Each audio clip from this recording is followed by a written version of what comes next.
So continuing these talks on anapanasati, mindfulness of breathing.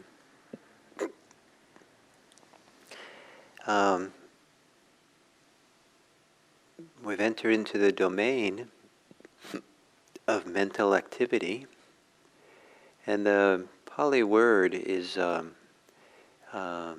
chitta sankhara. So it's chitta, usually translated as mind, and sankhara is formations, or I'm calling it to this week activities of the mind.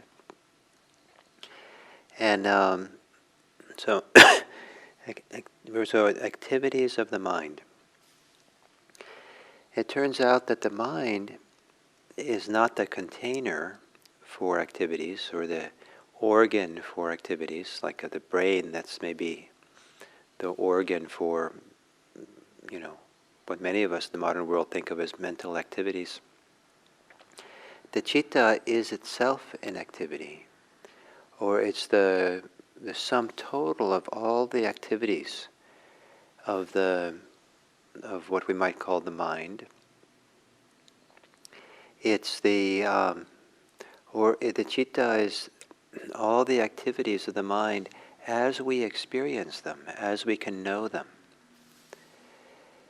And so this idea that the mind itself is an activity is an encouragement not to take the mind as a particular thing, not to kind of reify it or treat it as almost like a foreign object, but rather all we have as human beings, really, from the Buddhist point of view, is the activities that are all operating together to make us alive. It's when the activities of life are no longer here that we're no longer alive. And one of those activities is the activities of the mind, the mental activities. And to start becoming aware of the mind, appreciating it, is the task now in the middle stages of anapanasati. And it's very important to appreciate that it's kind of in the middle here, so that there's been a lot of emphasis on breathing for sure, embodied breathing, but also being rooted in the body, really feeling the whole body, and then also starting feeling a real sense of well-being, a contentment in the body, joy in the body, and spreading that contentment throughout the body. And so there's a movement towards becoming whole, or the classic language is becoming unified, where everything's included. And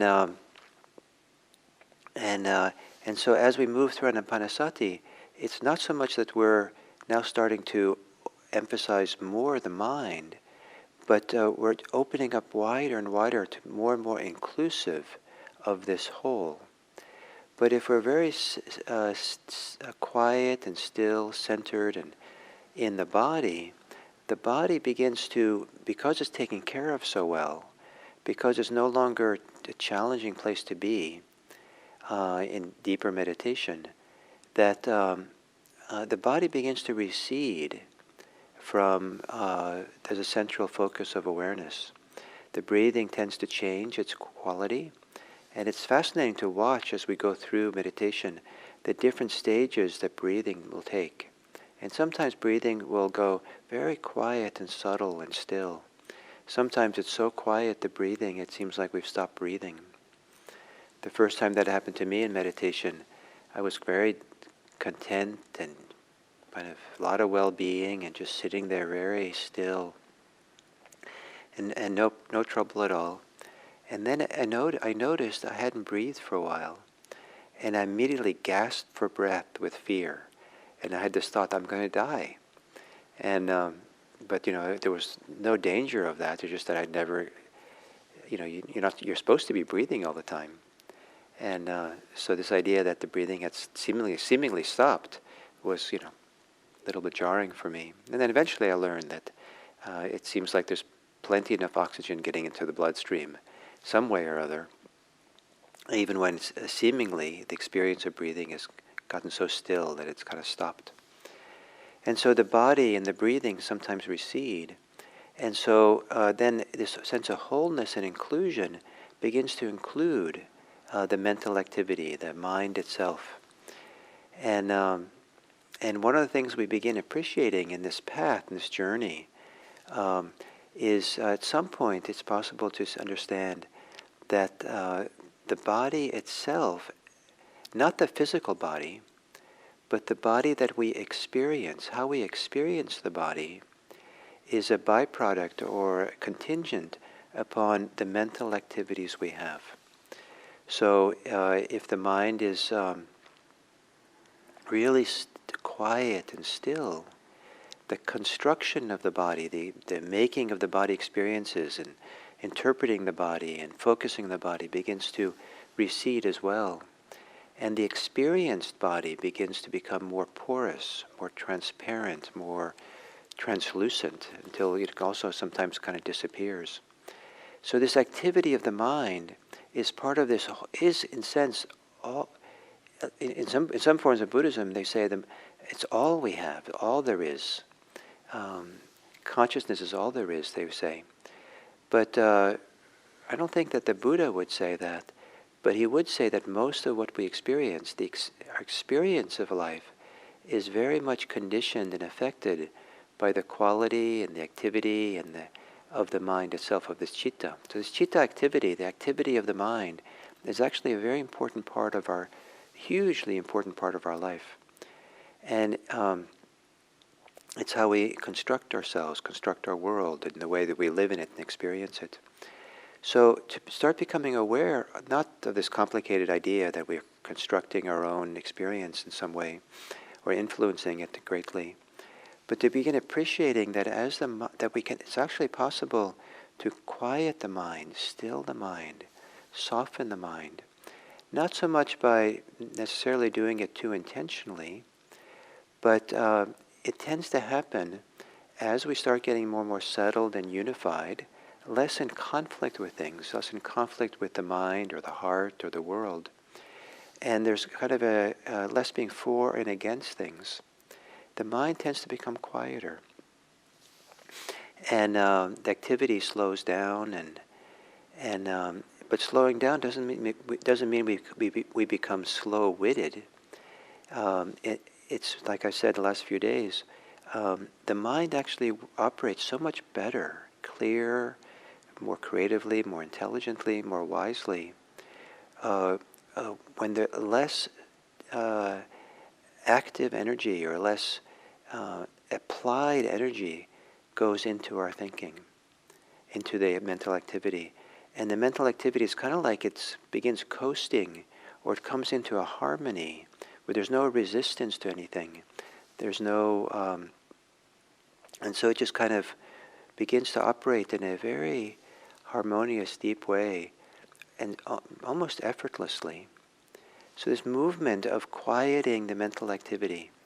So part of this anapanasati is then to recognize what it feels like, the mental activity, the experience of it. And that's how we can start becoming aware of how energetic it is, how tense it is, how much pressure there's in it, contraction, how much resistance there is, how much agitation there is in the mental activity. And then to hold that in awareness, breathe with that, just be aware of that. And then when it's easy, to relax, calm the mental activities. Not to do that too much, not to make it a big project. In fact, the bigger project than calming the mental activities is just to get to know it. Step 7. I can't underestimate how important it is for people who do Vipassana practice to really just learn the art of just knowing the experience really well and knowing how to be with it without being for and against it, without being actively engaged, trying to do something with it. And when that's learned well, then it's a really good time to actively quiet and soften the mind, the mental activity, to let go of our thoughts, to let go of our preoccupations, And but not to do it because we have to, but because it's wise to do it. Not do it because we're expecting to be successful, but just because, we're quiet and peaceful and calm enough that why not? Why not let the mind become even stiller and quieter?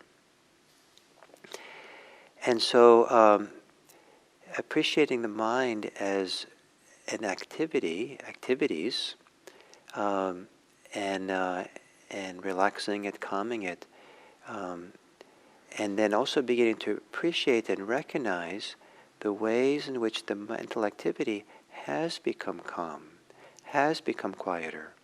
And that's a relative degree. If you're super agitated, it's really good to appreciate that now you're half agitated, and before you were 100% agitated. Rather than feeling upset about the 50% agitation, celebrate it. Any movement in the right direction in meditation should just be celebrated, rather than to be give yourself more material for why you're not far enough along and not doing better. And but then to appreciate the calmness of the mind, the tranquility of the mind. And for the Buddha, tranquility begets tranquility. Tranquility, he actually used the word food. Tranquility is the food or the nourishment for more tranquility. So as we relax, calm the mind, as the mind becomes calmer, nourish yourself with that calm. Take it in, enjoy it. Let it spread, let it be more part of who you are, and appreciate it. I've had situations where I got calm enough, but the authority of my thoughts and my sense of responsibility were strong enough that I felt like I had to think about things and not sit and appreciate the calm. But tranquility is the food for more tranquility. So you're allowed to take in that food. You're allowed to be nourished by it when it's there, when it comes. So step 7 is breathing in. One experiences mental activity. Breathing out, one experiences mental activity. Step 8 is breathing in. One calms the mental activity. Breathing out, one calms the mental activity. And so I hope that you enjoy that. And also I hope that you don't set up an excited mind in opposition to a calm mind. Because there are times in life where it's quite wonderful to be excited and engaged in things, and to be able to be fluid and relaxed and fluid and just going back and forth between happily excited minds and happily calm minds is one of the joys of practice. So enjoy your day. Thank you.